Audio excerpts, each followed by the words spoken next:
పరమగీతములు 1:3.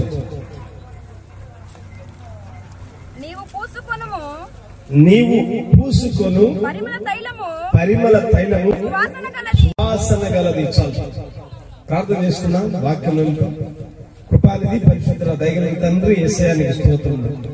ఇంతవరకు కీర్తన ద్వారా నేను నామమును మహిమపరుచున్నాం. అతి ప్రాముఖ్యమైన సమయంలోకి వచ్చున్నాం. అది నీ వాక్యమైనది. వాక్యం ద్వారా ప్రభా ఈ రాత్రికాల సమయంలో ప్రతి ఒక్కరితో మీరు మాట్లాడండి. సమస్త మహిమ ఘనత ప్రభావం మీరు పొందండి. యేసుక్రీస్తుని దివ్యనామమున అడిగి వేడుచు ప్రార్థన చేస్తున్నాం తండ్రి, ఆమేన్. ప్రభువైన యేసుక్రీస్తుని నామమునకు మహిమ ఘనత ప్రభావములు కలుగును గాక. హల్లెలూయా. మొదటి రోజు కొంచెం లేట్ అయినా గానీ కొంచెం జాగ్రత్తగా మీరు వినండి. త్వరగా ముగిస్తాను. ఈ రాత్రికాల సమయమున పరమగీతముల గ్రంథంలో నుండి ఒక్క మాటను మనం ధ్యానం చేసుకుంటున్నాం. నీవు పూసుకొని తైలము సువాసన గలది. చాలు. నీవు పూసుకొను పరిమళ తైలము సువాసన గలది. ఈ మాట మీరు మనసులో ఉంచుకోవాలి. పరమగీతముల గ్రంథము అనేది ఇది ఒక అద్భుతమైన గ్రంథం. బైబిల్ గ్రంథంలో 66 పుస్తకాలు ఉన్నాయి. 66 పుస్తకముల కలయిక బైబిల్ గ్రంథం. దాన్ని బిబ్లియాస్ అన్నారు. అయితే 66 గ్రంథాల్లో పరమగీతములు అనేది అది చాలా ప్రత్యేకమైన గ్రంథం, అద్భుతమైన గ్రంథం. సాంగ్ ఆఫ్ సాంగ్స్, సొలొమోను రచించిన గీతం ఇది, గ్రంథం ఇది, అద్భుతమైన గ్రంథం. సొలొమోను 1005 కీర్తనలు రాశాడు. కీర్తన గ్రంథంలో 72వ కీర్తన సొలొమోను రాశాడు. 127వ కీర్తన సొలొమోను రాశాడు. ఈ కీర్తన అన్నిటికంటే ఉన్నతమైన ది బెస్ట్ సాంగ్ ఏంటంటే అది పరమగీతములు అయి ఉన్నది. పరమగీతము అంటే అది అద్భుతమైన గ్రంథం. ఇశ్రాయేలులకు 7 పండుగలు ఉన్నాయి, దేవుడు నిర్ణయించిన పండుగలు. ఆ పండుగల్లో మొట్టమొదటి పండుగ ఏంటంటే పస్కా పండుగ. పస్కా పండుగ దినమున వారు ధర్మశాస్త్రము యాగము చదివిన తర్వాత ఈ యొక్క పరమగీతముల గ్రంథమును వారు ఆ కీర్తనగా పాడుకునేవారు. పస్కా పండుగ దినమున అద్భుతమైన గ్రంథం ఇది, అద్భుతమైన గ్రంథం. ఈ గ్రంథము ప్రభువైన యేసుక్రీస్తుకు సంఘమునకు సంబంధించిన సంబంధమైన గ్రంథం ఇది. షూలమితి అనే ఒక ఆమె ఉన్నది. ఆమె సంఘములకు పోలికగా ఉన్నది. ప్రభువైన యేసుక్రీస్తు సంఘములకు మధ్యలో జరుగుతున్న సంభాషణ ఇది. అయితే ఈ షూలమితి అనే ఆమె తన ప్రియుణ్ణి ఏమంటుందంటే, నీవు పూసుకొను తైలము, ఆ పరిమళ తైలం ఏ విధంగా ఉంటుందంటే అది సువాసన గలది అని ఉంటుంది. ఆ పరిమళ తైలము లేక ఆ పర్ఫ్యూమ్ అది సువాసన గలది. పరిమళ తైలము అద్భుతమైన విషయాలు ఇవి, జాగ్రత్త గమనించాలి. మనం ఏదైనా పర్ఫ్యూమ్ రాసుకుంటే అది సువాసన వెదజల్లుతూ ఉంటుంది. అయితే రాజులు వారు రాసుకునే పరిమళ తైలాలు అవి చాలా కాస్ట్లీగా ఉంటాయి, లక్షల్లో ఉంటాయి అవన్నీ. అయితే ఆ యొక్క పరిమళ తైలము సంఘము క్రీస్తుని గురించి మాట్లాడుతూ ఉన్నది. నీవు పూసుకున్న తైలము పరిమళ తైలము అది సువాసన గలది. మీరు జాగ్రత్తగా గమనించండి. నేను నా అంశంలోకి వస్తా ఉన్నాను కాలయాపన చేయకుండా. యేసుక్రీస్తు యొక్క కార్యములు, యేసుక్రీస్తు యొక్క స్వభావము, యేసుక్రీస్తు యొక్క ప్రేమ ప్రపంచమంతా పరిగణిస్తా ఉంది. ప్రపంచమంతా ఆ యొక్క సువాసన వెదజల్లుతా ఉంది. బైబిల్లో కొన్ని సందర్భాలు మేము నుంచి నేను ముగిస్తాను. సొలొమోను అద్భుతమైన గ్రంథం. ఈ గ్రంథమే సొలొమోను రాసిన గ్రంథం ఇది. సొలొమోనుకు వాళ్ళ నాన్న, వాళ్ళ డాడీ దావీదు పెట్టిన పేరు సొలొమోను. సొలొమోను అంటే సమాధానము కర్త అని అర్థం.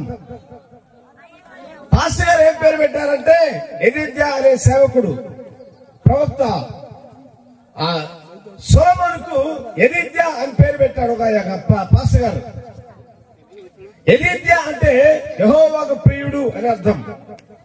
సొలొమోను ప్రసంగం చేస్తూ ఉన్నప్పుడు ప్రజలు పెట్టిన పేరేంటంటే ప్రసంగి అని పేరు పెట్టారు. దావీదు సొలొమోను అని పేరు పెట్టాడు. నాతాను అనే ప్రవక్త యెదిద్యా అని పేరు పెట్టారు. అదే సొలొమోనుకు ప్రసంగి అని పేరున్నది. అయితే మీరు జాగ్రత్తగా గమనిస్తే సొలొమోను జీవించిన దినాల్లో ఒక అద్భుతమైన సంఘటన జరిగింది. ఆయన కూర్చిన కీర్తి, సొలొమోను కూర్చిన జ్ఞానము. ఆ రోజుల్లో సెల్ ఫోన్ లేవు. ఆ నోట ఈ నోట, ఆ నోట ఈ నోట ఆ కీర్తి, ఆ సువాసన వేరే దేశం వరకు ప్రాకింది. షేబా దేశం వరకు ఆ సువాసన వెదజల్లింది.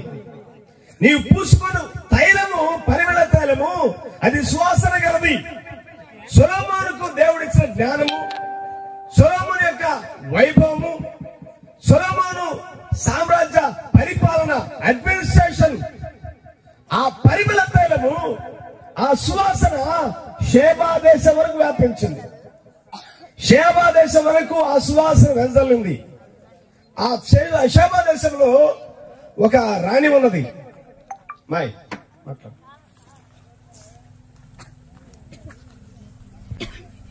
సొలొమోను గురించి, దేవుడు ఆయనకి అనుగ్రహించిన జ్ఞానం గురించి, ఆ పరిపాలన గురించి, అడ్మినిస్ట్రేషన్ గురించి, వారు పూజిస్తున్న దేవుడైన యెహోవాను గురించి ఆమె విన్నది.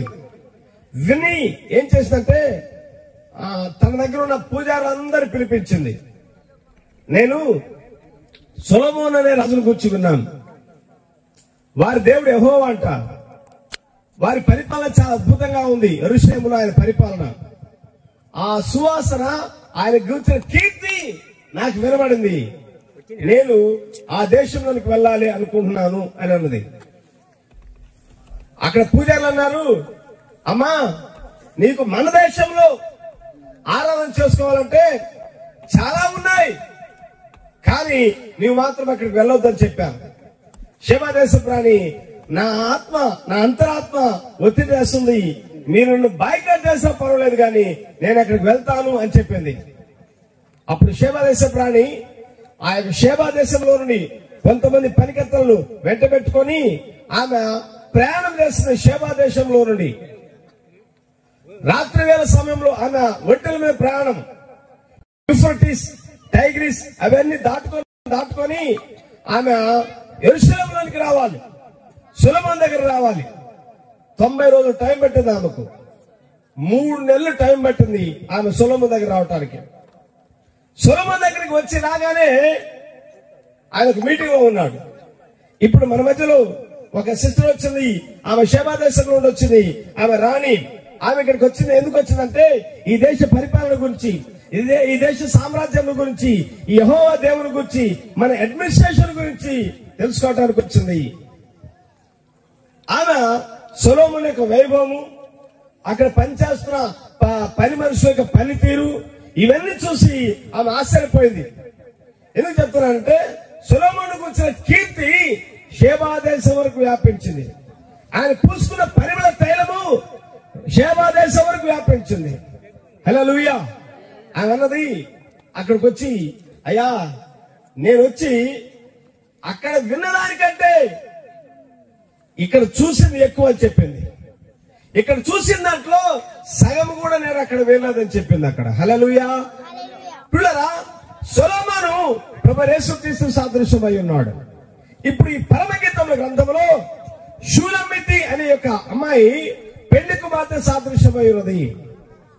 ఈ భూలోక పెళ్లి కుమార్తె పరలోక పెళ్లి కుమారునికి మధ్యలో జరిగే సంభాషణ ఈ యొక్క పరమగీతమై ఉన్నది.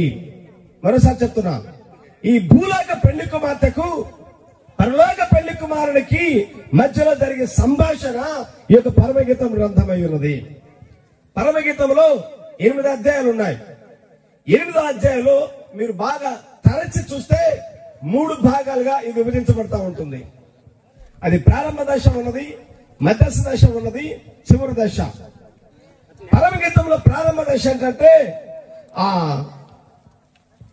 దేవుని ఎలా ప్రేమ కలిగినామా, ఉన్నతమైన స్థానంలో ఉన్నదామా, సంఘము ఆత్మవరములతో ఆత్మఫలములతో క్రీస్తుని గురించి విశ్వాస జీవితంలో బలీయముగా ముందు కొనసాగింది. ప్రారంభ దినాలవి, ప్రారంభ అధ్యాయాలవి. మధ్యలో వచ్చేసరికి ఆమె కొంచెం చల్లారిపోయినట్టు కనిపిస్తా ఉంటుంది. నేను తలుపేసుకున్నాను, స్నానం చేశాను, నేను బయటకు రాలేను, నాకు కాళ్ళకు బురద అంటుందేమో అని ఒక లేజినెస్ ఏర్పడింది. సంఘము మధ్యస్థ దిశలో కొంచెము సోమర్థం ఏర్పడింది. పరమగీతంలో చివరి అధ్యాయంలో ఆమె మరలా ఉన్నతమైన రెట్టింపు స్థానంలోనికి వచ్చింది. హల్లెలూయా. క్రీస్తును ఆమె పొందుకునే స్థానంలోనికి వచ్చింది. అద్భుతమైన విషయాలు పిల్లరా. ఇక్కడ ఈ యొక్క షూలమితి అనే ఒక అమ్మాయి, ఆమె కోరుకున్న ఒక ప్రియుడు ప్రభువు యేసుక్రీస్తుకు మధ్యలో జరిగే సంభాషణ. ఈమెంటుంది, నీవు ఒక పరిమళ తైలాన్ని పూసుకున్నావు, అది సువాసన గలది. యేసుక్రీస్తు ఈ భూమి మీద ఉన్నప్పుడు ఆయన సైలెంట్ గా ఒక ప్రాంతంలో ఉన్నవాడు కాదు. ఆయన ఒక మూల కూర్చొని లేకపోతే ఒక ఇంట్లో ఉన్నవాడు కాదు. ఆ సువాసన ఆయన ఎక్కడికి వెళ్తే అక్కడ సువాసన వెదలుతా ఉంటుంది అక్కడ. హల్లెలూయా. అంటే ఆయన కూర్చిన కీర్తి, ఆయన కూర్చిన స్వభావము, ఆయన కూర్చిన ఆయన చేసిన అద్భుత కార్యాలు, ఆయన చేసిన మహత్కార్యాలు, ఆయన ఎక్కడికి వెళ్తే అక్కడ ఆ సువాసన వెదలుతా ఉంటుంది. హల్లెలూయా. యేసుక్రీస్తు భూమి మీద ఉన్నప్పుడు 3.5 సంవత్సరం సువార్త సేవ చేశాడు ఆయన. 3.5 సంవత్సరం పరిచర్య.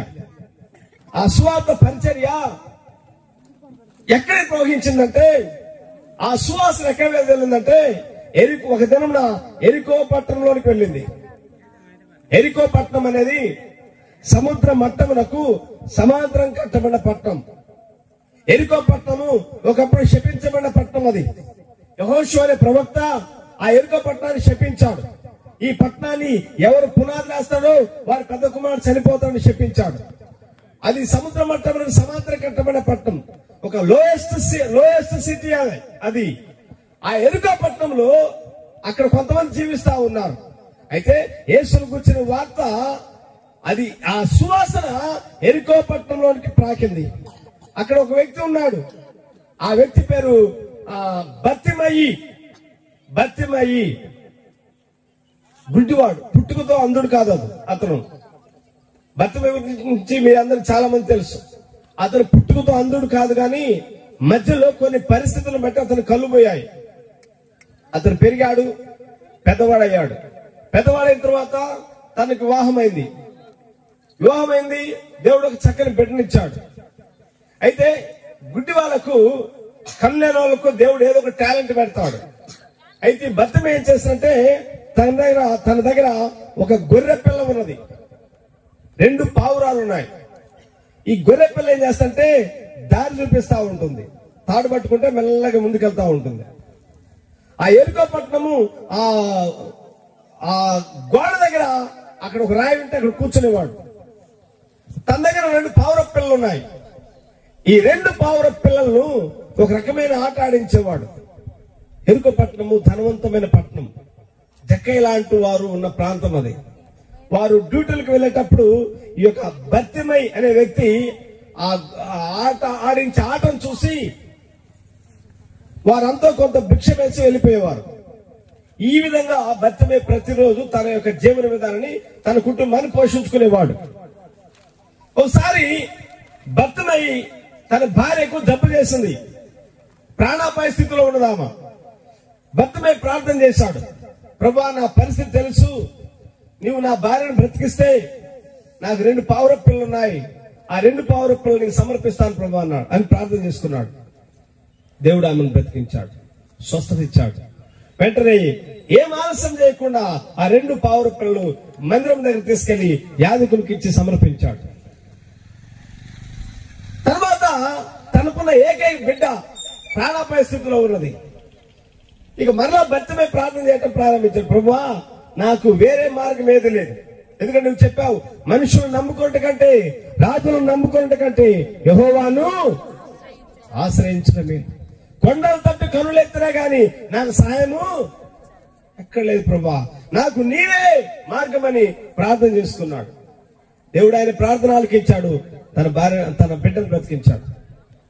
ఏం మొక్కున్నాడంటే, నా బిడ్డను బ్రతికిస్తే నీకు తెలుసు ప్రభువా, నాకు ఒకే ఒక గొర్రెపిల్ల ఉన్నది, దాన్ని సమర్పిస్తానన్నాడు. వెంటనే దేవుడు చేసిన ఆ కార్యములకు బర్తిమై ఆ గొర్రెపిల్లను దేవునికి ఇవ్వడానికి మెల్లగా మందిర దగ్గరికి వెళ్తా ఉన్నాడు. దూరం నుండి యాజకుడు చూశాడు. బర్తిమై, ఏమైంది, నీకు మర్చిపోయిందా? నిన్న పావుర పిల్లలు తీసుకొచ్చావు, ఇప్పుడు మళ్ళీ గొర్రె పిల్లలు తీసుకొస్తున్నావు అంటే, లేదయ్యా, నేను ప్రభువుకు మొక్కుకున్నాను. ఏం మొక్కున్నావు? ఈ గొర్రె పిల్ల, నా బిడ్డను బ్రతికిస్తే ఈ గొర్రె పిల్లలు సమర్పిస్తాను. బర్తిమై, నీ పరిస్థితి నాకు తెలుసు. నువ్వు భిక్ష వేస్తేనే కుటుంబాన్ని పోషించుకునేవాడు. ఆ ఒక్క గొర్రె పిల్ల నీకు జీవనాధారం. నువ్వు అవసరమైతే నేను నీకు డబ్బులు ఇస్తాను, ఇంకో దాన్ని కొనియమన్నాడు. బర్తిమై, లేదయ్యా, నేను ఇదే ప్రభువుకు సమర్పిస్తానని చెప్పాడు. మనమైతే ఆపదలో ఉన్నప్పుడు 100 మొక్కులు మొక్కుంటాం. ప్రభువా, నన్ను ఈ సమస్య నుంచి బయటపడితే నీకు అది చేస్తాను, ఈ సమస్య నుంచి బయటపడితే నీకు ఇది చేస్తానని ఆపద మొక్కులు మొక్కుంటాం. ఆ అవసరం తీరిన తర్వాత, ఆపద నుండి బయటపడిన తర్వాత అప్పుడు ఏం పాట గుర్తొస్తుంది తెలుసా మనకు? ఏమి లేని దీనుడను దేవా అనే పాట గుర్తొస్తుంది. బర్తిమై నాయన ఏదైతే వాగ్దానం చేశాడో అక్కడ నిలబడ్డాడు. నీకేం లేదు. ఆ రోజు రాత్రంతా పడుకున్నాడు. గొర్రె పిల్ల లేదు, పావుర పిల్లలు పోయినాయి. ఆ రాత్రంతా పడుకున్నాడు. పడుకున్న తర్వాత ఉదయకాల సమయమున తన భార్య తీసుకెళ్లి అక్కడ కూర్చోబెట్టింది ఆ రాయి దగ్గర. ఆ రోజు ఒక్క పైసా రాలేదు. తన జీవితం గురించి ఆలోచిస్తున్నాడు. నేను ఒక యూదుడను, నేను ఏలియా కాలంలో జీవించుంటే నాకు కళ్ళు వచ్చేయేమో, నేను ఎలీషా కాలంలో జీవించుంటే నాకు ఈ కళ్ళు వచ్చేయేమో, నేను ప్రవక్తల కాలంలో జీవించుంటే నాకు ఈ కళ్ళు వచ్చేయేమో అని ఆలోచించుకుంటూ వెళ్తా ఉన్నాడు. నేను యూదుడను, మా అమ్మ నన్ను చిన్నప్పటి నుంచే ప్రభు ప్రతిష్ఠించింది, మా అమ్మ నాకు ప్రవక్త గురించి నేర్పించింది అని ఆలోచిస్తా ఉన్నాడు. ఆయన ఆలోచిస్తూ ఉండగా అటు నుండి శబ్దాలు వినబడతా ఉన్నాయి. దావీదు కుమారుడికి జయము, దావీదు కుమారుడికే జయము, దావీదు కుమారుడికే జయము. హల్లెలూయా. ఆయన పూసుకున్న పరిమళ తైలము, యేసును గురించిన వార్త ఆ యొక్క ఎరుకో పట్టణంకు వ్యాపించింది. ఆయన ఒకసారి ఆగాడు, ఆలోచించి తేరుకొని, ఏమండి ఆ కేకలేంటి? అయ్యా బర్తిమై, నీవు యూదుడా కదా? అవును, నేను యూదుడే. మన పూర్వకాల ప్రవక్తలందరూ ఉన్నారు కదా, ప్రవక్తలందరూ ఒక మెస్సయ్య రావాలని ప్రవచించారు. ప్రవక్తలందరూ ఆదాము నుండి యేసుక్రీస్తు భూమి మీదకి రావడానికి 4000 సంవత్సరాల చరిత్ర. ఆదాము నుండి నోవాహు వరకు 2000 సంవత్సరాలు. నోవాహు నుండి యేసుక్రీస్తు భూమి మీదకి రావడానికి 2000 సంవత్సరాలు. ఈ 4000 సంవత్సరాల చరిత్రలో అనేకమైన ప్రవక్తలు పంపించబడ్డారు. ప్రవక్తలు వచ్చి 2 పనులు చేయాలి. ఒకటి, ఆ గడి పంపించబడే వాగ్దాన వాక్యాన్ని గురించి ప్రవచించాలి. రెండవది, రాబోతున్న మెస్సయ్యను గురించి ప్రవచించాలి. బర్తిమై, నీకు తెలియదా, మన ప్రవక్తలందరూ ఒక మెస్సయ్య రావాలని ప్రవచించారు. ఆ మెస్సయ్య ఇటే వస్తున్నాడని చెప్పారు.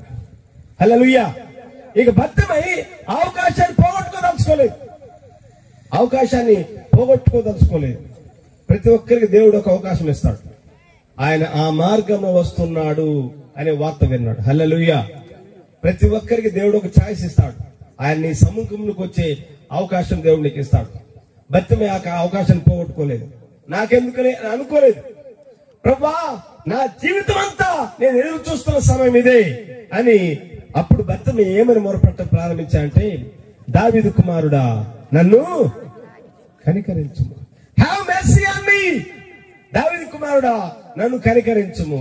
దావీదు కుమారుడా, నన్ను కనికరించని కేకలు వేయడం ప్రారంభించాడు. హల్లెలూయా.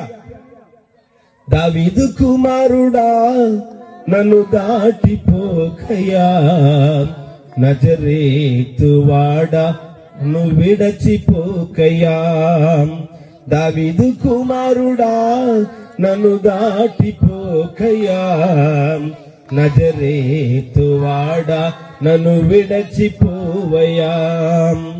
నీవు తప్ప నాకి లోకంలో ఎవరు నారయా. నీవు తప్ప నాకి లోకంలో ఎవరు నారయా. దావీదు కుమారుడా నన్ను దాటిపోకయ్యా. నజరేతువాడా నన్ను విడచిపోకయ్యా. నజరేతువాడా నన్ను విడచిపోకయ్యా. హల్లెలూయా. దావీదు కుమారుడా నన్ను కనికరించు. ఆయన అదే మార్గంలో వస్తున్నాడు. ప్రభునేసు అక్కడ ఆగాడు. బత్తిమేయి వేసిన కేకలు ఆయన ఆపలేదు గాని బత్తిమేయిలో ఉన్న బలమైన విశ్వాసము యేసు ఆపింది అక్కడ. హల్లెలూయా. ఒకప్పుడు పాత నిబంధనలో యెహోషువ అనే వ్యక్తి సూర్యుడా ఆగు అన్నాడు. సూర్యుడు ఆగిపోయాడు. చంద్రుడా ఆగు, నేను యుద్ధం చేయాలి, నాకు కొంత సమయం అవసరమైనది. చంద్రుడు ఆగిపోయాడు. అయ్యాను లోయలో ఆగిపోయాడు. అంటే యెహోషువ మాట్లాడితే ఆజ్ఞాపిస్తే సృష్టి ఆగింది. కానీ ఒక సామాన్యమైన భిక్షగాడు సృష్టి కర్తరాపాడు అక్కడ. హల్లెలూయా. యేసు ఒక్క మాట ఆయన అడుగు తీసి అడుగు కూడా ముందుకెళ్ళాడు. ఆయన విశ్వాసము బలీయమైనది. ఆ వ్యక్తిని ఇలా పిలవండి అన్నాడు. బత్తిమేయి ప్రభు దగ్గరకు వచ్చాడు. నీ పరిస్థితి ఏంటి? ప్రభా నా పరిస్థితి ఇది. వెంటనే ఆయన బత్తిమేయి కన్ను ముట్టినప్పుడు వెంటనే వారికి స్వస్థత వచ్చింది. హల్లెలూయా, హల్లెలూయా. నీవు పూసుకుని పరిమళ తైలము అది సువాసన గలది. ఆ సువాసన ఎరుకో పట్టణమున బత్తిమేయి తాకింది. ఆ గుణలక్షణము ఆయన తాకినప్పుడు బత్తిమేయి దృష్టి పొందుకున్నాడు ఆయన. హల్లెలూయా. యేసుక్రీస్తు కలిగిన ఆయన ఆ కార్యము, ఆ సువాసన, ఆయన గుర్చిన విధానము ఒక కుటుంబం దాకింది. ఆ సువాసన, ఆ కుటుంబం ఏంటంటే బేతనీ దగ్గరికి వెళ్ళింది. ఆ సువాసన బేతనీ అనే ప్రాంతంలో చిన్న కుటుంబం ఉన్నది. ఆ కుటుంబంలో 3 వ్యక్తులు ఉన్నారు. మరియా, మార్త, లాజరు. 3 వ్యక్తులు ఉన్నారు. మరియా, మార్త, లాజరు. ఇజ్రాయెల్ దేశంలో 30 సంవత్సరాలు నిండితే ఎవరైనా గాని వారు ఆ దేశం కోసం సైనికులుగా పనిచేయాలి. 30 సంవత్సరాలు దాటితే. అయితే ఈ యొక్క మరియా మార్తల భర్తలు వారి దేశం కోసం సైనికులుగా పనిచేశారు. వారు యుద్ధంలో చనిపోయారు భర్తలు. అయితే ఇప్పుడు మరియా మార్తలు వాళ్ళు ఏంటంటే ఆ యెరూషలేము మందిరంలో కొన్ని పనులు చేసుకుంటూ జీవించేవారు. యేసుక్రీస్తు పరిచయం చేస్తున్న దినాల్లో ఆయన కూర్చున్న కీర్తి, ఆయన కూర్చున్న సువాసన, ఆయన కూర్చున్న స్వభావము ఆ నోట ఈ నోట బేతనీకి ప్రాకింది. మరియా మాత్రం గుర్తించారు. యేసును తన ఇంట్లో చేర్చుకున్నారు. ఆ గడికి సంబంధించిన వాక్యాన్ని వినడం ప్రారంభించారు. యేసు ప్రభు ఎప్పుడు ఆ ఇంటికి వెళ్ళినా పిచ్చా పాటలు మాట్లాడేవాడు కాదు. ఆయన టైంపాస్ మాటలు మాట్లాడేవాడు కాదు. ఆయన ఆ ఇంటికి వెళ్తే పరలోక రాజ్యమే మా ఇంటికి వచ్చింది అన్నట్టుగా వారు ఫీల్ అయ్యేవారు. అద్భుతమైన విధానంలో వారు ఉన్నారు. ఇట్లా ప్రభు యేసు వారి కాపరిగా ఉన్నాడు. ఆ యొక్క మరియా మార్త లాజరు విశ్వాసంగా ఉన్నారు అక్కడ. ఒక దినమున లాజరుకు జబ్బు చేసింది. జబ్బు చేయటమే కాదు, చనిపోయాడు కూడా లాజరు. ప్రభు కబురు పంపారు, అయ్యా నువ్వు ప్రేమించిన లాజరు చనిపోయాడు, నీవు వచ్చి సమాధి చేయాలి అన్నారు. యేసు ప్రభు రాలేదు. ఆయన రాలేదు కాబట్టి వేరే వాళ్ళని పిలిచి లాజరు సమాధి చేశారు. 4 దినాలైంది లాజరు చనిపోయి 4 దినాలైంది. అంటే లాజరు ఆత్మ ఈ 4 దినాలు ప్రయాణం చేస్తూనే ఉంది. సమ్వేర్ ఎక్కడికో ప్రయాణం చేస్తూనే ఉంది. 4 దినాలు అయిన తర్వాత ప్రభు శిష్యులతో అన్నాడు, ఇప్పుడు మనం బేతనీకి వెళ్దాం పదా అన్నాడు ఆయన. హల్లెలూయా. ఇదేంటి ప్రభా, ఎక్కడ చనిపోయినప్పుడు వెళ్తారు కానీ 4 దినాలైన తర్వాత వెళ్తామన్నావు ఏంటి అంటే, ఇప్పుడు తండ్రి ఆజ్ఞాపించాడు మన పదాన్ని అన్నాడు. 4 దినాలైన తర్వాత ప్రభు యేసుక్రీస్తు బేతనీలో అడుగు పెట్టాడు ఆయన. హల్లెలూయా. ఆయన ఎందుకు అక్కడికి వచ్చారంటే, ఆ సమయమున చనిపోయినప్పుడు ఎందుకు రాలేదు అంటే, యేసు ప్రభు భూమి మీద ఉన్నప్పుడు ఏ ఒక్క సమాధి కార్యక్రమం కూడా జరిగించలేదు. మట్టేసే పని ఆయనది కాదు. ఆయన ఎక్కడికి వెళ్ళినా చనిపోయిన వాళ్ళు తిరిగి లేస్తా ఉన్నారు. హల్లెలూయా. కాబట్టి సమాధి కార్యక్రమం, మట్టేసే కార్యక్రమాలు చేసే వాళ్ళు వేరుగా ఉన్నారు. ఆయన సమాధి కార్యక్రమం చేయడానికి కాదు ఆయన ఉన్నది. ఆయన ఎక్కడికి వెళ్ళినా తిరిగి లేపబడాలి. అందుకని 4 దినాల తర్వాత ఆయన వచ్చాడు అక్కడికి. 4 దినాల తర్వాత ఆయన వచ్చి ఆ సమాధి దగ్గరికి వచ్చి చిన్న మాట పలికాడంతే, లాజరు బయటకు రమ్మన్నాడు. ఒకవేళ ఆయన లాజరు అనే మాట పలకుండా, లాజరు అనే మాట పలకుండా బయటకు రా అన్నాడు అనుకో, అంత మునుపు చనిపోయిన అందరూ బయటకు వచ్చేవారు. అందుకని పర్టికులర్ గా ఆయన లాజరు అని పిలిచాడు ఆయన. హల్లెలూయా. లాజరు చనిపోయి ఎన్ని దినాలైంది? 4 దినాలైంది. ఒక్క మాట యేసు పలికిన మాట లాజరు దేహాన్ని తాకినప్పుడు లాజరు దేహం ఏమైంది? సజీవంగా తిరిగి బ్రతికింది. సహజంగా మనిషి చనిపోయిన తర్వాత 72 గంటలలో శరీరము కుళ్ళు పట్టడం ప్రారంభిస్తా ఉంటుంది. సైంటిఫికల్ గా 72 గంటల్లో శరీరము కుళ్ళు పట్టడం ప్రారంభిస్తా ఉంటుంది. అటువంటిది లాజరు 72 గంటలు కాదు, 4 దినాలైంది. ఎక్కడ భాగాలన్నీ ఎక్కడ విడిపోయాయి. మనిషి ఎంతలా ఉన్నా, ఎంత ఎత్తున్నా స్పూన్ మన్నే. గుర్తుపెట్టుకోండి.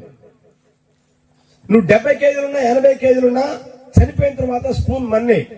ఎందుకంటే దేవుడు మానవుని మొట్టమొదట ఆదామును దేవుడు మట్టిలో నుండి తీశాడు కదా, నేల నుండి తయారు చేశాడు. ఈ మట్టిలో, ఈ భూమిలో మోర్ దెన్ 100 ఎలిమెంట్స్ ఉన్నాయి. ఈ భూమిలో ఎన్నో మినరల్స్ ఉన్నాయి. ఇందులో 100 ఎలిమెంట్స్ ఉన్నాయి. ఈ 100 ఎలిమెంట్స్ లో నుండి దేవుడు 16 ఎలిమెంట్స్ తీసుకున్నాడు. 16 రకముల పదార్థం దేవుడు తీసుకున్నాడు. ఈ 16 రకముల పదార్థంతో దేవుడు మానవ నిర్మాకారం నిర్మించాడు.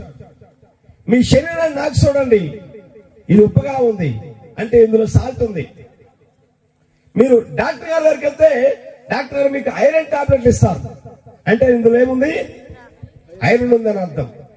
మీ పిల్లవాడు రబ్బర్ తిన్నాడు అనుకోండి, మీరు డాక్టర్ గారి దగ్గరికి వెళ్తే డాక్టర్ అంటాడు మీ పిల్లవాడికి సల్ఫర్ తక్కువైంది అంటాడు అంటే ఇందులో ఏముంది? సల్ఫర్ ఉంది. ఇటువంటి 16 రకాల మూలకములు దేవుడు తీసుకొని మానవుని తయారు చేశాడు. చనిపోయిన తర్వాత ఈ 16 ఎలిమెంట్స్, ఈ 16 రకాల మూలకములు స్పూన్ మన్నే.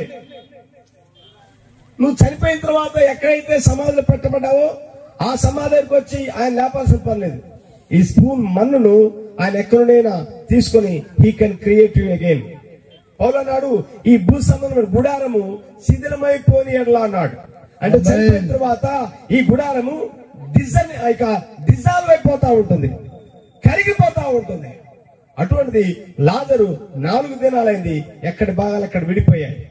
యేసు పలికిన మాట లాజరు దేహాన్ని తాకింది. హల్లెలూయా. ఒక్క మాట పలికాడు ఆయన, ప్రభువా రాత్రంతా ప్రయాసపడ్డాం, ఒక్క చేప కూడా మాకు పడలేదు, అయినను నీ మాట చొప్పున వల వేస్తున్నామన్నాడు. అకార్డింగ్ టు దై వర్డ్, నీ మాట చొప్పున వల వేస్తున్నాం. ఆయన మాట చొప్పున వల వేగా విస్తారమైన చేపలు పడ్డాయి. ఎక్కడ చేపలు? శబ్దం అందరం ఆమేన్. అసలు చేపలు లేవు అక్కడ, కానీ ఆయన మాట అక్కడ చేపలు సృష్టించింది. హల్లెలూయా.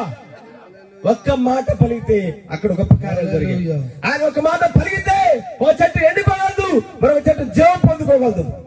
ఆయన ఒక మాట పలిగితే ఎండిపోయిన ఎముకలు మరలా తిరిగి పొందుకున్నాయి. హల్లెలూయా. హల్లెలూయా. ఒక మాట చెప్పుము ప్రభువా, నా జీవితం అంతా. ఒక మాట చెప్పుము ప్రభువా, నా జీవితం అంతా మారిపోవును. ఒక మాట చెప్పుము ప్రభువా. హల్లెలూయా. ఆయన పూసుకున్న పరిమళ తైలము, అది సువాసన అంటే అది మూట కట్టేది కాదు, అది అనేక ప్రాంతాల్లో వెదజల్లుతుంది. అంటే ఆయన స్వభావము, ఆయన గుణ లక్షణాలు, ఆయన చేసిన కార్యాలు, ఆయన చేసిన అద్భుతాలు ఆ నోట ఈ నోట ఆ నోట ఈ నోట అన్ని స్థలాల్లో వెదజల్లింది ఆయన సువాసన. ఆ సువాసన సొలొమోను కాలంలో షేబా దేశంలోనికి వెళ్ళింది. యేసుక్రీస్తునికి వచ్చిన కీర్తి ఎరికో పట్టణంలోనికి వెళ్లి బెత్లెహేముకు దృష్టి అనుగ్రహించింది. హల్లెలూయా. ఆ సువాసన గుడ్డివానికి కళ్ళిచ్చింది, ఆయన కూర్చున్న కీర్తి. ఆ సువాసన బేతనీయ దగ్గరికి వెళ్ళింది, చనిపోయిన లాజరును మరలా తిరిగి లేపగలిగాడు ఆయన. ఆయన కూర్చున్న కీర్తి లాజరును లేపింది. హల్లెలూయా. యేసుక్రీస్తు ఒకసారి మత్తయి సువార్త, మీరు ఇంటికి వెళ్ళిన తర్వాత 14వ అధ్యాయం చదువుకోనండి. ఇంటికి వెళ్ళిన తర్వాత 14వ అధ్యాయం మత్తయి సువార్త చదువుకుంటే అందులో 4 కార్యాలు ఉంటాయి. మొదటి కార్యం ఏంటంటే, హేరోదు రాజు ఆయన పుట్టిన దినం వచ్చింది. హేరోదియా అనే అమ్మాయి డాన్స్ చేసింది. ఆమె ఏం కావాలి అని రాజు అడిగినప్పుడు, నాకు యోహాను తల కావాలి అని అడిగింది. యోహాను తల కొట్టించాడు. అది మొదటి సంఘటన. ఆ తర్వాత ఆ వార్త యోహాను చనిపోయిన తర్వాత, యోహాను తల శిర కొట్టబడిన తర్వాత వెంటనే యేసుప్రభు అక్కడి నుండి లేచి, వెంటనే ఆయన అక్కడి నుండి లేచి ఆ సముద్రంలో దాటి ఒక చిన్న దోణిలో అవతల ప్రాంతంలోకి వెళ్ళాడు. ఒంటరిగా అరణ్యంలోకి వెళ్ళాడు. యేసు అరణ్యంలో ఉన్నాడు వార్త విని, ఆయన కూర్చున్న కీర్తి వ్యాపిస్తా ఉంటుంది కదా, పరిమళ తైలం కదా. కాబట్టి ప్రజలు తండోపతండాలుగా ఆయన దగ్గరికి వెళ్ళారు. ఆయన ఎక్కడ ఉంటే ప్రజలు అక్కడ ఉంటారు. హల్లెలూయా. తండోపతండాలుగా ఉన్నారు. ఈ వచ్చిన జనాలకు ఆయన బుర్రక చెప్పి పంపించలేదు, కానీ వారందరినీ అక్కడ కూర్చోబెట్టి వారికి వాక్యం మాట్లాడ ప్రారంభించాడు. పరలోక రాజ్య సంబంధాలు కూర్చో విషయాలు మాట్లాడాడు. అద్భుతమైన విషయాలు మాట్లాడాడు. ఆ తర్వాత వారికి ఆకలి అవుతుంటే అక్కడ వారికి 5 రొట్టెలు 2 చేపలతో 5,000 మంది ఆకలి తీర్చాడు ఆయన. హల్లెలూయా. రెండో సంఘటన అది. సాయంకాలం కాగానే ఆయన అన్నాడు, మీరు శిష్యులు ఏం చేశారంటే, మీరు అర్జెంటుగా తక్షణమే మీరు ముందుగా అవతల కట్టుకోవాలని చెప్పాడు. సాయంకాలం కాగానే శిష్యులు యేసుప్రభు కంటే ముందుగా వారి చిన్న దోణులు, వారు ఒక పడవ వేసుకొని ఆ సముద్రంలో ప్రయాణం చేస్తా ఉన్నారు.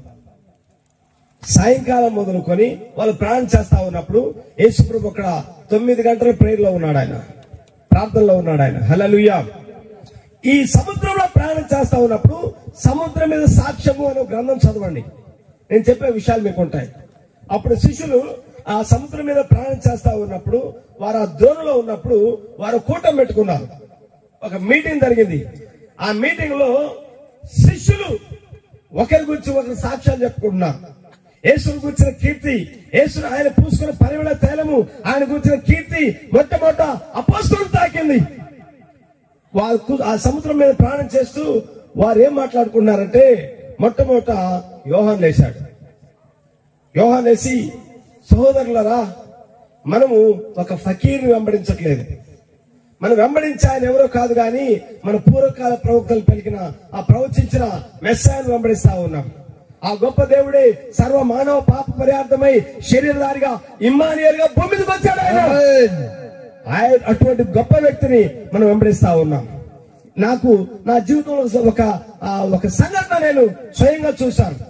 అదేంటంటే, మీకు తెలుసు, మా అమ్మ నన్ను చిన్నప్పటి నుంచే బైబిల్ పాఠాలు నేర్పించేది. నాకు మా అమ్మ ఏం చెప్పేదంటే, నా కుమారుడా, మన పితరులు ఇశ్రాయేలులు అరణ్యంలో నుండి వస్తా ఉన్నారు. అరణ్యంలో నుండి వస్తుంటే 20 లక్షల మంది ప్రజలు, 6 లక్షల మంది కాల్బలం, మొత్తం 20 లక్షల మంది. అటువంటి ప్రజలకు అరణ్యంలో దేవుడు వారికి ఆహారాన్ని కురిపించేవాడు, పరలోకం నుండి మన్నాకు ఆహారాన్ని కురిపించేవాడు. అంటే నేను నా చిన్న వయసులో మా అమ్మని అడిగేవాడిని, అమ్మ అంత మంది ప్రజలకు ఆయన ఎలా కురిపిస్తాడు, పైన పొయ్యిలు పెట్టి వంట చేసి పంపించేవాడా అని అడిగేవాడిని. కాదు నాయన, మన దేవుడు సృష్టికర్త. హల్లెలూయా. ఆయన నోటి మాట ద్వారా అన్ని కార్యాలు చేస్తాడు. ఈ విధంగా మా అమ్మ నాకు బైబిల్ పాఠాలు నేర్పించింది. ఒక దినమున మన మెస్సయ్య, మన ప్రభు, మనం వెంబడిస్తున్న బోధకుడు, ఆయన అరణ్యంలో ఆ కూటాలు పెట్టినప్పుడు ఇద్దరి దగ్గర 5 రొట్టెలు 2 చేపలు తీసుకొచ్చినప్పుడు ఆయన రాతి మీద నిలబడి వాటిని ఆశీర్వాదించినప్పుడు నేను అక్కడే ఉన్నాను. ఆయన ప్రక్కన నిలబడ్డాను. ఆ 5 రొట్టెలు 2 చేపలు ఆశీర్వాదించినప్పుడు ఆయన ప్రార్థన చేసి వాటిని వెరిచినప్పుడు మనకు తెలుసు కదా, గంపలు అవి విస్తారంగా గంపలు అవి మనం అందరికి పంచిపెట్టాము. 5,000 మంది తిన్నారు. అటువంటి గొప్ప బోధకుడు మనం వెంబడిస్తా ఉన్నాం. హల్లెలూయా. హల్లెలూయా. అటువంటి పరిమళ వాసన అది నన్ను తాకింది. నా జీవితంలో నేను ఆయన కొరకు నేను జీవిస్తాను. శిష్యులందరిలో కన్నా చిన్నవాడు యోహాను. యేసు రొమ్మును ఎప్పుడు ఆనుకుని ఉండేవాడు యోహాను. శిష్యులందరూ చనిపోయినా గానీ శిష్యులందరూ యేసు ప్రభు శిలువ దగ్గర ఉన్నప్పుడు అందరూ పారిపోయారు, కానీ యోహాను ఒక్కడు మాత్రమే శిలువ దగ్గర ఉన్నాడు. ఎందుకంటే యోహాను సంఘానికి సాదృశ్యమై ఉన్నాడు. యోహాను ఒక వధువు సాదృశ్యమై ఉన్నాడు. హల్లెలూయా. యోహాను తన సాక్ష్యం చెప్పుకొచ్చున్నాడు. పేతురు లేచాడు. ఆ సాక్ష్యం కూటం సముద్రంలో మనం ప్రాణం చేస్తా ఉన్నప్పుడు పిచ్చా మాటలు మాట్లాడుకుంటా ఉంటాం. టైం పాస్ మాటలు. పొలంలో పరికెళ్ళినా కానీ, పత్తి కోలుకెళ్ళినా, లేకపోతే మిరపకాయల కోలకెళ్ళినా ఆ వ్యర్థ సంభాషణ చేస్తా ఉంటాం మనం. కానీ నా విశ్వాసులు కలుసుకున్నప్పుడు వాక్యం గురించి సంభాషణ ఉండదు. నీవు వాక్యం గురించి మాట్లాడుకోవాలి. వాక్యం గురించి సంభాషణ నువ్వు కూర్చొని లేసినా దేవుని గురించి, వాక్యం గురించి, సువార్తల గురించి, ప్రార్థనల గురించి, పరలోక ఆశీర్వాదాల గురించి నువ్వు మాట్లాడుకోవాలి. ఇద్దరు అమ్మాయి గ్రామస్తులు యేసు గురించి మాట్లాడుకున్నారు. ప్రాణము సహితము యేసే వారి మధ్యలో ప్రత్యక్షమయ్యాడు. హల్లెలూయా. నలుగురు స్త్రీలు ఒక స్థలంలో ఉంటే చాలు, ప్రపంచ రాజకీయం అంతా వీళ్ళ దగ్గర ఉంటుంది. టీవీలు గాని, రేడియోలు గాని, వార్తాపత్రం చూడాల్సిన పని లేదు. ముసలమ్మ ముచ్చట్లో కాలయాపన చేయడానికి మనకి ఇష్టపడతా ఉంటారు. ఆ ఇంటి సంగతులు కావాలి, ఇంటి సంగతులు కావాలి. ఆమె ఏం చేస్తుంది, ఆమె భర్తను పెట్టిందంట, ఆమె ఆటలో కనపడిందంట, ఆమె ఆ ఎరడపాలు కనపడిందంట. పరిహిమాల పెద్ద సంభాషణ. కానీ ఇక్కడ శిష్యులు ప్రాణములు సైతము, సముద్రం మీద ప్రాణములు, రాత్రి సాయంకాలం 6 గంటల నుండి ఉదయం 4వ జాము వరకు ప్రాణం చేయాలి. వారి ప్రాణం సైతము యేసు గురించి మాట్లాడుకున్నారు. అద్భుతమైన సాక్ష్యం కూటం. పేతురు లేచాడు. పేతురు లేచి, డియర్ బ్రదర్స్ అండ్ సిస్టర్, సహోదరులారా, మీ అందరికి నా వందనాలు. నా చిన్న సాక్ష్యం కూడా నేను పంచుకోవాలనుకుంటున్నాను. మా తండ్రి పేరు యోనా. ఆంధ్రే, మీకు తెలుసు, ఆంధ్రేయ మేము సహోదరులం. అయితే మా తండ్రి చిన్నప్పుడు మాకు చేపలు పట్టడం బాగా ఎక్స్పర్ట్, నేర్పించాడు ఆయన. అయితే మా తండ్రి ఏం చేశాడంటే, మా తండ్రి జీవించిన కాలంలోనే ఒక మెస్సయ్య భూమి మీదకి వస్తాడని ఎదురు చూశారు. మా తండ్రి ఏం చేశాడు, ఒకసారి మేము చేపలు పట్టేటప్పుడు మా ఇద్దరిని భుజాల మీద చేతులేసి, నా కుమారులారా, మన పూర్వకాల ప్రవక్తలందరూ ఒక మెస్సయ్య వస్తాడు ప్రవచించారు, ఆయన కోసం నేను ఎదురు చూశాను. నా దినాల్లో ఆయన రాలేదు, ఆయన ఖచ్చితంగా మీ దినాల్లో వస్తాడు, మీరు గుర్తుపట్టండి అని చెప్పారు. అయితే మీరేమి, ఆయన వచ్చినప్పుడు ఎలా గుర్తుపట్టాలంటే, ఆయన ఓ ప్రవక్తగా ఉంటాడు. హల్లెలూయా. ఆయన వచ్చినప్పుడు మొట్టమొదట ఓ ప్రవక్తగా పిలవబడతాడు. మా తండ్రి చెప్పాడు, నేను ఒకసారి మా అన్నయ్య ఆంధ్రయ, నేను ఆ గల్లీ సముద్ర తీరంలో మేము నడుస్తా ఉన్నప్పుడు ఓ సామాన్యంగా ఉన్న వ్యక్తి, అట్టాసంగా లేడు, ఆయన ఆర్భాటంలో లేడు, హంగు ఆర్భాటంతో రాలేదు, కానీ ఆయన సామాన్యమైన వస్త్రం ధరించి, ఓ సామాన్యమైన అంగి ధరించి ఆ గల్లీ సముద్రంలో మేము నడుస్తా ఉన్నప్పుడు సీమోను పేతురు అని పిలిచాడు. హల్లెలూయా. నేను ఒకసారి షాక్ తిన్నాను. ఈయన ఎవరు కొత్తగా ఉన్నాడు, నా ముఖం ఎప్పుడు చూడలేదు, నేను ఎప్పుడు ఆయన చూడలేదు. నా పేరు పిలిచాడు, మా నాన్న పేరు కూడా చెప్పాడు. ఈయన ఎవరు అని అనుకున్నా నేను. వెన్నే ఆయన పిలిచాడు, వచ్చి నన్ను వెంబడించండి అని చెప్పాడు. బైబిల్ గ్రంథంలో ప్రవక్తలు వివేచన కలిగి ఉంటారు. మా తండ్రి చెప్పాడు కదా, ఆయన మెస్సయ్య కలిగి ఉంటాడు, ఆ ప్రవక్త కలిగి ఉంటాడు, ప్రవక్తగా ఉంటాడు. ఓహో, ఆ మెస్సయ్య ఈయనే అని నేను గుర్తుపెట్టాను. ఇట్లా శిష్యులు సముద్రంలో సైతము వారు యేసుని గురించి మాట్లాడుకున్నారు, మెస్సయ్య గురించి మాట్లాడుకున్నారు. హల్లెలూయా. 4వ జామున ప్రభుయేసు టీవీగా ఆ సముద్రం మీద నడుచుకుంటూ వచ్చాడు ఆయన. హల్లెలూయా. నడుచుకుంటూ వచ్చినప్పుడు వాళ్ళు భూతమని భయపడ్డారు. భయపడొద్దని చెప్పాడు ఆయన. ఎందుకు చెప్తున్నా అంటే, యేసును కూర్చిన కీర్తి, యేసును కూర్చిన ఆ కార్యములు, అది మొట్టమొదటి శిష్యులు తాకింది. ఆ సువాసన, ఆ సువాసనకు శిష్యులు ఆకర్షించబడ్డారు. హల్లెలూయా. అందులోనే మీరు పరమగీతం చదవండి, నన్ను ఆకర్షించుము, మేము నీ యొద్దకు పరిగెత్తుకొని వచ్చదము. ఆయన ప్రేమ అనే సువాసన వారిని ఆకర్షించింది. కత్తులు, కటార్లు ఏమీ ఆయన ఇవ్వలేదు, కానీ ఆయన ప్రేమ అనే ఆయుధమే వారికి ఇచ్చారు. యేసుక్రీస్తు భూమి మీదకి వచ్చినప్పుడు ఒక పార్టీని స్థాపించడానికి రాలేదు ఆయన, ఒక కులాన్ని స్థాపించడానికి రాలేదు, ఒక సిద్ధాంతాన్ని స్థాపించడానికి రాలేదు, 10 మందిని వెంట పెట్టుకొని జై అనిపించుకోవడానికి రాలేదు ఆయన. ఆయన ఈ భూమి మీదకి ఎందుకు వచ్చాడంటే, తప్పిపోయిన దాన్ని వెతకడానికి ఆయన భూమి మీదకి వచ్చాడు. బైబిల్లో రాబడింది కదా, నశించిపోయిన దానిని, అని ఇంగ్లీష్ లో ఏముంటుందంటే, for the son of the came to seek which was last అని ఉంటుంది. అంటే తప్పిపోయిన దానిని వెతకడానికి యేసుక్రీస్తు భూమి మీదకి వచ్చాడు ఆయన. హల్లెలూయా. అంటే ఆయన భూమి మీదకి రాకమునిపే కొందరు ఒక్కొక్కరు కండిషన్ లో తప్పిపోయారు. నీవు నేను, మన తల్లిదండ్రులు మనకి ఇచ్చిన శరీరం ఇది. నీవు కోరుకోవడం ద్వారా ఈ శరీరంలో పుట్టలేదు. నేను పలు ఎమ్మెల్యే కుటుంబంలో పుట్టాలి, పలు ధనవంతుల కుటుంబంలో పుట్టాలి. నీ ప్రమేయం లేకుండానే నీ తల్లిదండ్రులకి ఈ శరీరాన్ని ఇచ్చారు. ఈ శరీరంలో పుట్టడమే నువ్వు తప్పిపోవడమై ఉన్నది. మరొక మాట చెప్పాలంటే నీకు శత్రువు ఎవరో కాదు కానీ నీ సొంత శరీరమే. నువ్వు అంటావు, నా భర్త నా మాట వింటే బాగుండండి, నా భార్య నా మాట వింటే బాగుండు, నా పిల్లలు నా మాట వింటే బాగుండు అంటావు. ఈ ఊర్లో ఉన్న వాళ్ళందరూ నా మాట వింటే బాగుండు అంటారు. ఎవరో నీ మాట వింటే మట్టొచ్చు, నీ సొంత శరీరమే నీ మాట వింటం లేదు. Out of control. ఎందుకంటే పౌలు నాడు ఆత్మకు శరీరానికి పోరాటం జరుగుతా ఉన్నది. ఆత్మ ఏమో మంచి కార్యాలు చేయాలనిపిస్తుంది, శరీరమే వ్యతిరేకతను కోరుకుంటుంది. ఆత్మ ప్రార్థన చేయాలనిపిస్తుంది, శరీరమేమో బడలికను కోరుకుంటుంది. ఆత్మ బైబిల్ చదవాలనిపిస్తుంది, శరీరమేమో టీవీ చూడమనిపిస్తుంది. ఆత్మేమో దేవుని సందాలు గడపలేస్తా అనిపిస్తుంది, శరీరమేమో సెల్ ఫోన్ లో బట్టలేని బొమ్మలు చూడాలనిపిస్తా ఉంటుంది. కాబట్టి నీ శరీరం ఎవరు? నీ సొంత శరీరమే నీకు శత్రు. మన తల్లిదండ్రులు మనకి ఈ శరీరం పనిమాల శరీరాన్ని ఇచ్చారు. ఈ శరీరంలో పుట్టడమే నువ్వు తప్పిపోవడమై ఉన్నది. యేసుక్రీస్తు ఈ భూమికి వచ్చేసరికి ఒక్కొక్కరు కండిషన్లో తప్పారు. కొందరు దొంగతనాలు, కొందరు విగ్రహారాధనలు, కొందరు జూదంలో, కొందరు వ్యభిచారంలో, కొందరు రాజకీయంలో, ఒక్కొక్కరు ఒక్కొక్క కండిషన్ లో తప్పారు. ఎవరు ఏ కండిషన్ లో తప్పిపోయారో ఆయన బాగా తెలుసు. అందుకే ఆయన ఎవరినైతే పోగొట్టుకున్నాడో వారిని వెతకడానికి వచ్చాడు ఆయన. హల్లెలూయా. ఆయన కూర్చున్న పరిమళ వాసన, ఆయన కూర్చున్న కీర్తి వారందరి దగ్గరికి వెళ్ళండి. హల్లెలూయా, హల్లెలూయా, హల్లెలూయా.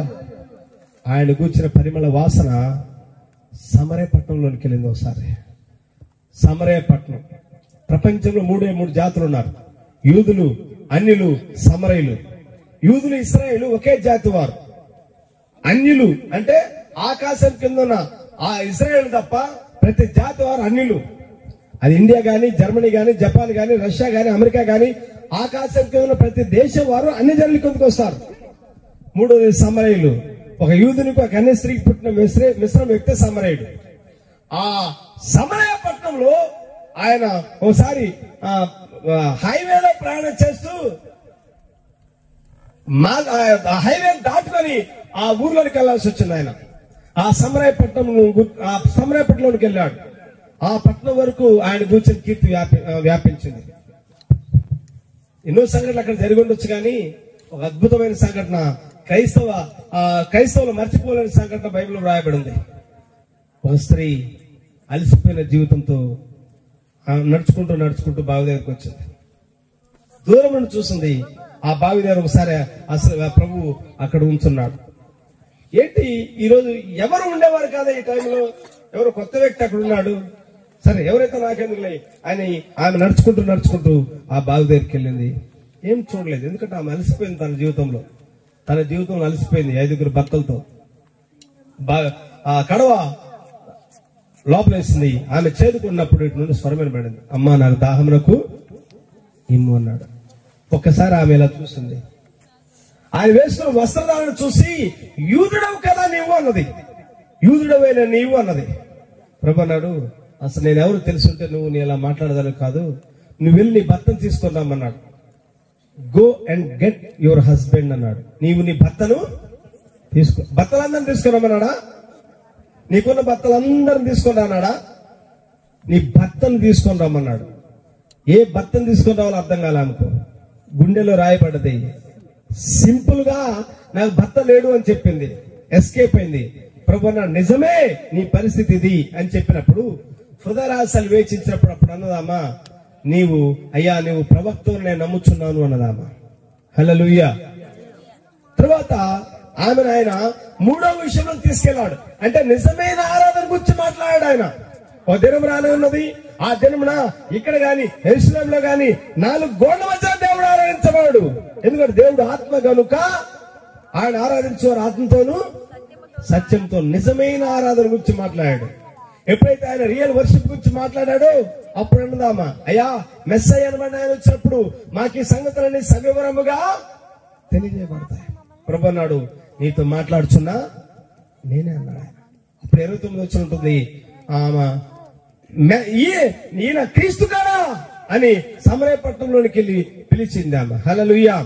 యేసును గురించిన వార్త సమరయ స్త్రీకి తాగడమే కాకుండా సమరయ పట్టణస్థులు కూడా ఆ యొక్క కీర్తి వ్యాపించింది. ఆయన పూసుకున్న పరిమళ తైలము అది ఆయన వరకే పరిమితం కాదు, కానీ ఆయన ఎక్కడికి వెళ్తే అక్కడ సువాసన వెదజల్లింది అక్కడ. హల్లెలూయా. సమరయ పట్టణస్తులు యేసుని గూర్చి వార్త విన్నారు. ఇప్పుడు సమరయ స్త్రీ ప్రభు అక్కడికి వెళ్ళినప్పుడు ఆమె ఒక సివియర్ కండిషన్ లో ఉన్నది. ఆమె ఆత్మ సంబంధంగా సివియర్ కండిషన్ లో ఉన్నది. ప్రభు శిష్యులు పిలిచాడు, మీరు అర్జెంట్ గా ఊర్లోకి వెళ్ళి తినడానికి ఆమె తీసుకున్నామన్నాడు. ఇప్పుడు ఆమె యేసు ప్రభు సమరయ స్త్రీతో మాట్లాడాలి.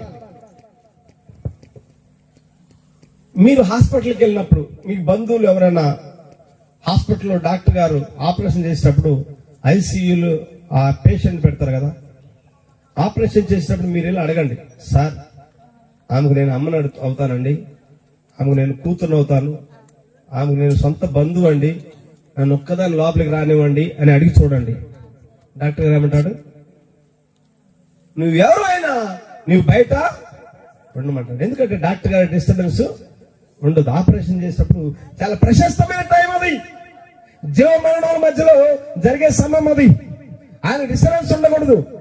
ఒకవేళ ఆయన నిన్ను ప్రేమించి సరే ఉండు అని అక్కడ నీకు అనుమతించాడనుకో, ఆయన కత్తెర తీసుకొని గ్లౌజ్ వేసుకొని బ్లేడ్ తీసుకొని పైన కింది సర్రను కోసినప్పుడు నువ్వు ఆ రక్తం అవన్నీ చూసి అమ్మా అని కాకేసావు అనుకో, డాక్టర్ అంటే అవసరమైన టెన్షన్ లో ఆ బ్లేడ్ అవన్నీ లోపల పెట్టి కత్తెర ఆపరేషన్ చేస్తా ఉంటాడు. డాక్టర్ గారికి ప్రశస్తమైన సమయం అవసరం. యేసుప్రభు ఎందుకు శిష్యులు బయటకు పంపించాడంటే, శిష్యులు అప్పుడే ప్రారంభంలో వెంబడిస్తున్న ప్రారంభ శిష్యులు వారిని బయటకు పంపించాడు ఆయన.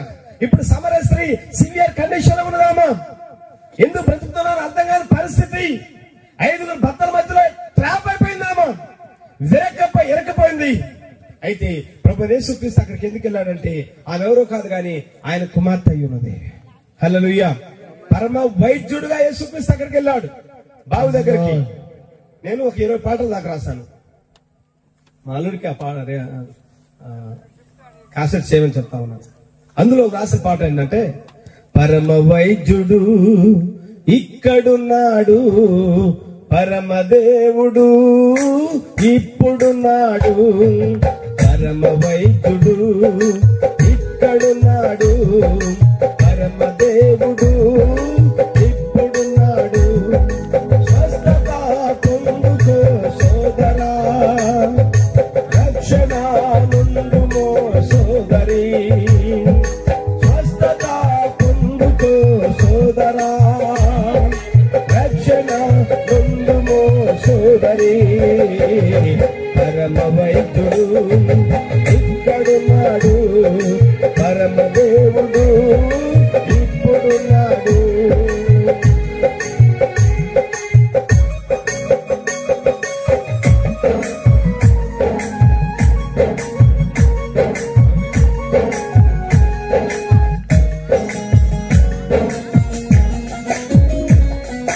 నయమాను కుస్తు నయమాయను, కోనేటి కుంటివాడు లేచి నడిచను,